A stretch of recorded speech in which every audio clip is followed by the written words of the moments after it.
வணக்கம் உறவுகளே, நான் உங்கள் மதுசூதன். இந்த பதிவு மிகவும் முக்கியமான பதிவு, இலங்கை சார்ந்த பதிவு. இலங்கையுடைய சுற்றுலாத்துறை இந்த சமீப காலமாக நடக்கிற இந்த 10 நாள் நடந்து வர மத்திய கிழக்கு இந்த ஈரான் போரில் பயங்கரமாக அடி வாங்கியிருக்கிறது, விழுந்து விட்டது.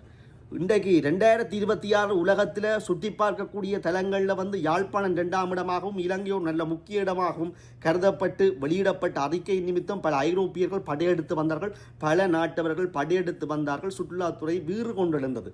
ஜனவரி ஆரம்பத்திலிருந்து பிப்ரவரி மட்டுமே அதிக லட்சக்கணக்கான ஆட்கள் வந்து சேர்ந்திருக்கணும். இதால் இலங்கை சுற்றுலாத்துறை நல்ல மகிழ்ச்சியாக இருந்தது, ஆரோக்கியமாக இருந்தது. சுற்றுலாத்துறை சார்ந்த அத்தனை ஹோட்டல்ஸ் மற்றது அதை வழிகாட்டுற நிறுவனங்கள், சின்ன சின்ன சுற்றுலாத்தலங்கள், சிறு நடுத்தர கைத்தொழில் அது சார்ந்து விக்ராக்கள், வாகனங்களை வாடகைக்கு விடுறாக்கள் எல்லாம் பயங்கரமாக இந்த தொழில் போய்கொண்டிருந்தது. ஆனால் மத்திய கிழக்கில் ஈரான் தாக்கப்பட்டு இன்றைக்கு மத்திய கிழக்கு போர் பதற்ற நிலைமையில் எல்லா ஏர்போர்ட்லுக்கும் அடிச்சு அங்கே அடிச்சு இஞ்சி அடிச்சு எல்லாம் அந்த ஏர்போர்ட் முனையங்கள் எல்லாம் வேலை செய்யாமல் இருக்கல சுற்றுலா பயணிகளும் வேற வழிக்கிடாமல் விட்டார்கள். மார்ச் மாதத்தில் பல அடியை இலங்கை சுற்றுலாத்துறை சந்தித்திருக்கிறது.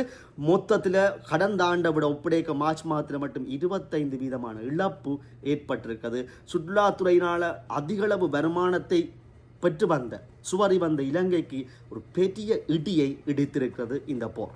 அதாவது மார்ச் 1ஆம் தேதியிலிருந்து மார்ச் 10ஆம் தேதி வரைக்கும் 23,116 பயணிகள் வந்திருக்கிறோம், சுற்றுலா பயணிகள். இது 2025 மார்ச் 1 தொடக்கம் 10 30,825 பேர் வந்திருக்கிறது. அப்போ ஒப்பிட்டு இதில் 25% விழுக்காட்டு தாழ்வு, அதாவது வீழ்ச்சியை காட்டியிருக்கிறது.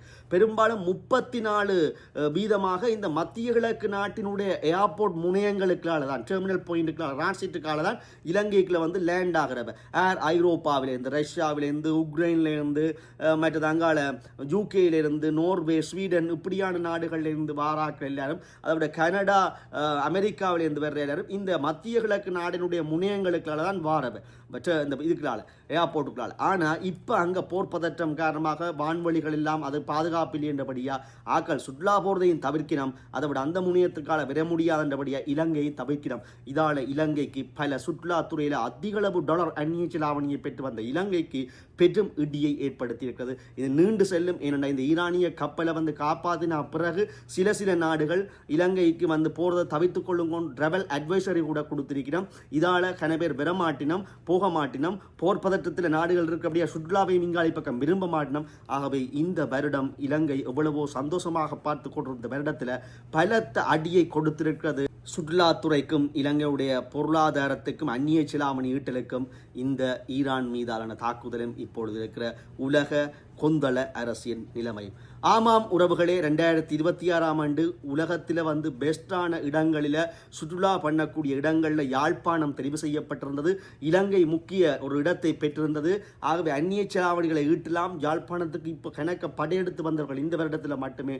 ஆனால் இந்த முடிவால், இந்த போரால் பாரிய வீழ்ச்சியை சந்திக்க போது. கணக்கு ஹோட்டல்கள் இழுத்து மூடப்பட்டால், இந்த டூரிசம், இந்த ஹாஸ்பிட்டாலிட்டி படுத்தால் பல இளைஞர் யுவதிகள் கணக்கு உள்ளிருக்கப்பட்டிருக்கிறார்கள். வேலை வாய்ப்புக்கு இழக்கப்படுவதற்குரிய ஆபத்தும் இதுக்குள்ள இருக்கிறது. அவர்களுக்கு வேலையில்லா திண்டாட்டங்களும் வந்துவிடும் என்ற ஒரு சோக செய்தியும் இதுக்குள்ள இருக்கிறது. தனியாக ஹோட்டல் மட்டுமில்லை, ஹோட்டல் பணியாளர்கள், அதுக்கு வாகனங்களை விடுறாக்கள், அதை விட சுற்றி காட்டுற ஹைட்ஸ், மற்றது அதை இந்த ஹோட்டல் தலங்களில் இருக்கிற பக்கத்தில் இருக்கிற சிறு சிறு தானியங்கள் விற்கிறாக்கள், நினைவு பொருட்கள் விற்கிறாக்கள், அவைக்கு மற்றது கணக்க விஷயங்கள், படகு சவாரி வச்சிருக்காங்க, கடற்கரை உரங்களை சார்ந்தார்கள், எல்லாருக்கும் ஒரு பாரிய இழப்பை கொண்டு வரும்.